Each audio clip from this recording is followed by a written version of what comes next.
Hello everyone, मैं विजय लक्ष्मी एक बार फिर से अपने यूट्यूब चैनल एकलव्य एकेडमी पर आप सभी का स्वागत करती हूँ। आज हम लेके आए रुचिरा भाग 3 जो कि 8th क्लास में चलती है और इसका हम प्रथम पाठ आज पढ़ेंगे। नाम है उसका सुभाषितानी। तो सुभाषितानी, इसमें सु प्लस भाषितानी। तो भाषित का मतलब होता है हमारी भाषा, हमारे शब्द, हमारे वचन जो हम हमारे मुंह से बोलते हैं उन्हें बोलते हैं हम शब्द, भाषा, विचार। ठीक है। और अगर उसके आगे लग जाता है सु तो मतलब अच्छी बातें, अच्छे विचार, अच्छे शब्द। ठीक है। तो जो अच्छी बातें होती है उसी को हमें इस पाठ में समझाया गया है। ठीक है। तो इसे ही कहते हैं सुभाषितानी। हमारा इसका पहला श्लोक है, गुणा गुणेषु गुणाः भवन्ति ते निर्गुणं प्राप्य भवन्ति दोषाः सुस्वादु तोया प्रभुवन्ति नद्य समुद्रम आसाद्य भवन्ते पेया। इसके नीचे इसका अन्वय लिखा हुआ है और हिंदी अर्थ भी लिखा हुआ है। ठीक है। अब हम एक एक शब्द का हिंदी अर्थ देखते हैं पहले। गुणा मतलब गुण, गुणगेशु, गुण का मतलब गुण और ज्ञ का मतलब होता है जानने वाले, मतलब जो गुणों को जानता है उसको बोलते हैं गुणज्ञ। और इसके आगे शु लग गया तो मतलब सप्तमी विभक्ति का बहुवचन मतलब में। जब गुण, गुण को जानने वाले लोगों में, गुणाहा मतलब गुण, भवंती यानी होते हैं, मतलब जो लोग गुणों की परख जानते हैं, जिन लोगों को गुणों का महत्व पता है, जो गुणों को समझते हैं, जब ये गुण उन लोगों के पास जाते हैं जो किनके पास, जो गुणज्ञ है, जो गुणों को जानते हैं, तो वो गुण होते हैं। तो वो क्या होते हैं? गुण होते हैं। ते, लेकिन वही गुण अगर निर्गुणम, निर यानी नहीं, जानने वाले, और गुण यानी गुण, जो निर्गुण लोग हैं, जो गुणों को नहीं जानते हैं, प्राप्य प्राप्त करते हैं, भवंती हो जाते हैं, दोषाहा मतलब दोष बन जाते हैं। जब गुण गुणज्ञ के पास जाते हैं, मतलब गुण को जानने वाले के पास जाते हैं, तो वो गुण बन जाते हैं। लेकिन जब वो वही गुण, जो गुण को नहीं जानते, जो निर्गुण लोग हैं, उनके पास अगर वो गुण चले जाते हैं तो वो क्या बन जाते हैं? वो दोष बन जाते हैं, वो कमियां बन जाती है। ठीक है। आगे अब वो किस प्रकार से?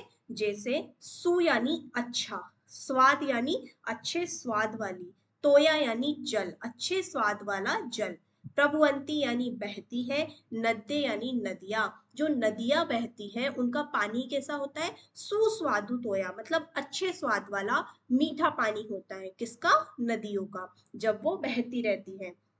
लेकिन क्या होता है फिर? समुद्रम, समुद्रम आसाद्य, समुद्र मतलब यानी समुद्र को, आसाद्य यानी प्राप्त करके, मतलब जब समुद्र में मिल जाती है, नदियां बहती है लेकिन एंड में जाकर समुद्र में मिलती है, तो जब वो समुद्र को पा लेती है, समुद्र में मिल जाती है, तब क्या होता है?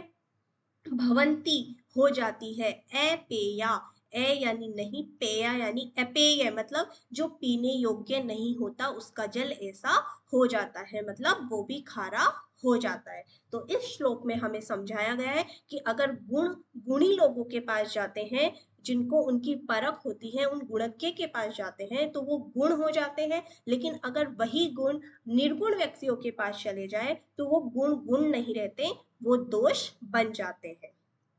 आगे जैसे, जिस प्रकार से सुस्वादु तोया, अच्छे स्वाद वाली नदियां जब बहती है तो उसका जल कैसा होता है? अच्छे स्वाद वाला होता है। लेकिन जब वो अपेय हो जाता है, कब? जब वो समुद्र को प्राप्त करती है, मतलब जब नदी बहते हुए समुद्र में मिल जाती है, समुद्र को प्राप्त कर लेती है, तो उसका पानी भी कैसा हो जाता है?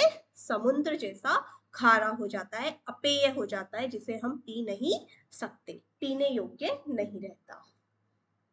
नेक्स्ट, साहित्य संगीत कला विहीने साक्षात पशु पुच्छ विषाणहीने तृणम न खादन नपि जीवमाने तद भागधेयम परमम पशुना। देखिए, साहित्य मतलब लिटरेचर, संगीत और कला से विहीन, विहीन मतलब जिसे ना तो साहित्य की नॉलेज है, ना उसे साहित्य आता है, और संगीत जिसे संगीत भी नहीं आता है, और उसे उसके अंदर कोई कला भी नहीं है, कोई आर्ट भी नहीं है, इन सब चीजों से विहीन व्यक्ति, जिसके अंदर इन तीनों के ही गुण नहीं है, वह कैसा है? साक्षात पशु। वो कैसा है? साक्षात पशु के समान है। कैसा है? मतलब वो दिखने में जानवर जैसा नहीं है, लेकिन वो कैसा है? साक्षात पशु के समान है, जानवर के समान है। और वो जानवर भी कैसा?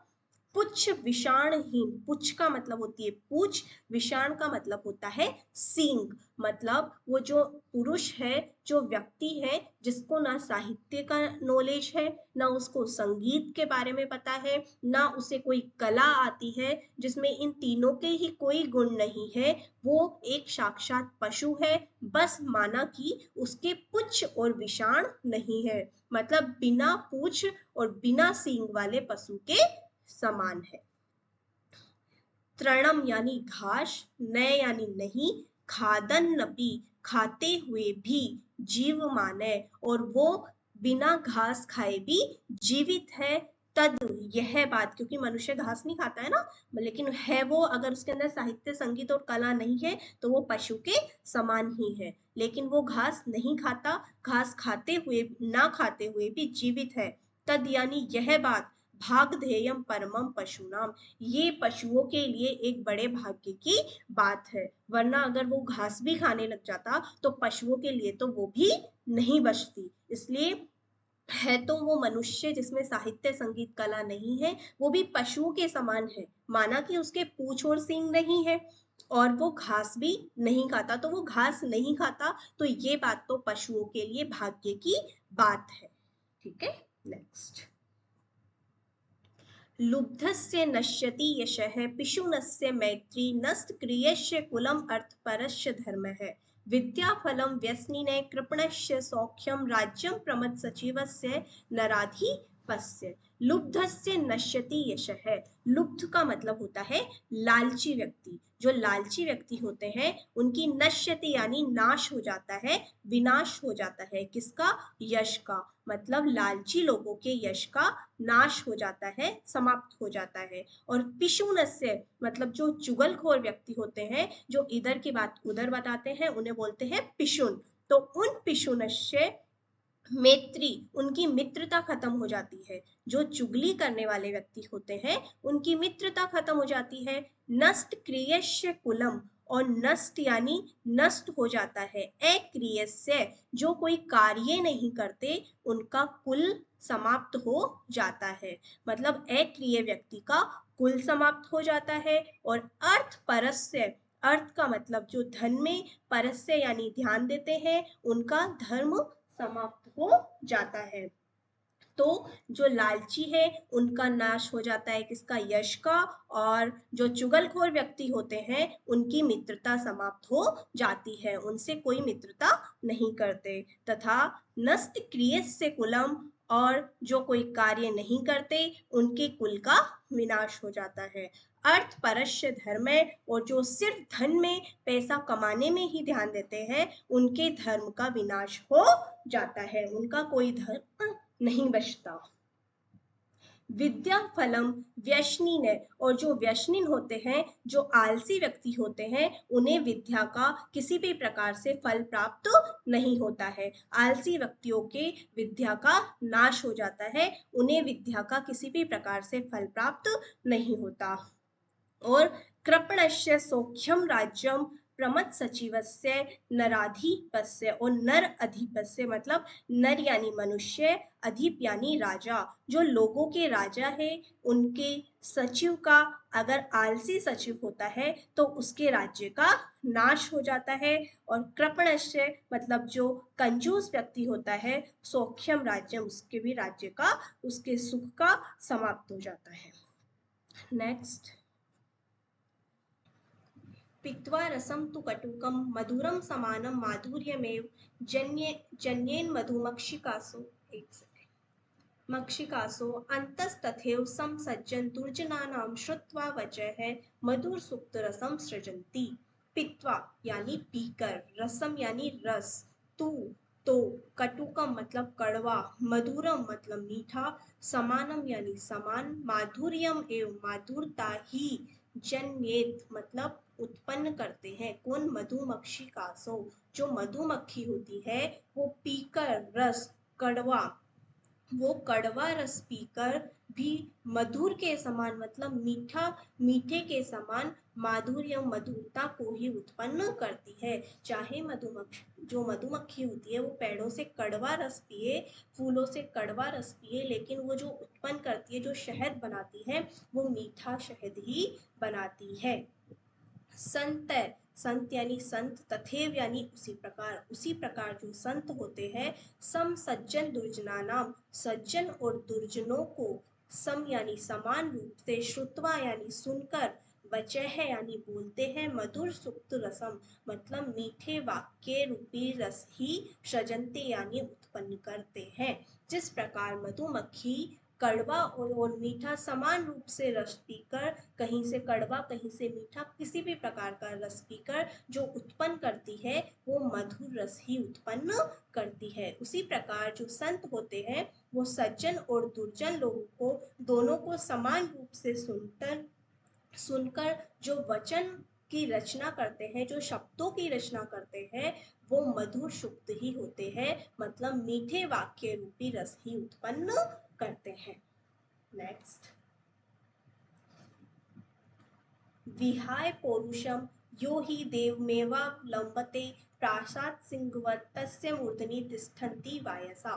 विहाय यानी छोड़कर, पौरुषम यानी होता है मेहनत को, यो यानी जो, ही यानी निश्चय रूप से, देवम यानी भाग्य के, एव यानी ही, अवलंबते यानी रहता है, जो भाग्य के भरोसे अपनी मेहनत को छोड़ देता है, जो मेहनत नहीं करता है और भाग्य के भरोसे ही रहता है।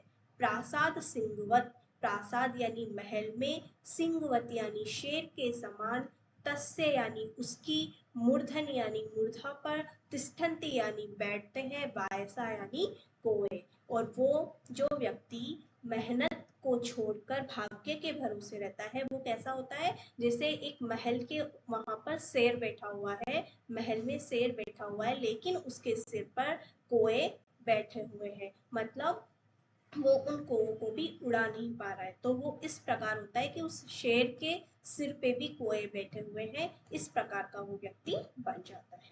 नेक्स्ट, पुष्प पत्र फलच्छाया मूल वल्कल दारुही धन्या महीरुहा येषां विमुख्यान्ति नार्थिने। पुष्प यानी फूल, पत्र यानी पत्ते, फल यानी फल, छाया यानी छाया, मूल यानी जड़, वल्कल यानी होता है छाल, दारूभी यानी लकड़ी। ठीक है, ये सब पेड़ के अंदर पाए जाते हैं। धन्या यानी धन्य है, महीरुहा का मतलब होता है सागवान के पेड़, ये शाम जिससे, विमुख, विमुख यानी मुड़ना मतलब परेशान होना, उस चीज से विमुख हो जाना, यान्ति यानी होते हैं, न यानी नहीं, अर्थिन यानी जो राहगीर होते हैं वो होते हैं अर्थिन। ठीक है, तो वो जो महीरुहा है, जो सागवान का पेड़ है, जिससे हमें फूल भी मिलते हैं, पत्ते भी मिलते हैं, फल भी मिलते हैं, छाया भी मिलते हैं, और इससे जड़ भी प्राप्त होती है, इसी से हमें छाल और लकड़ी भी प्राप्त होती है। इस प्रकार के महीरुहा, इस प्रकार के सागवान के पेड़ धन्य है, जिनसे कभी भी कोई जो याचक होता है, जो राहगीर होता है, वो विरुद्ध नहीं होता, मतलब उसे कुछ ना कुछ इससे प्राप्त हो जाता है। Thanks for watching my video.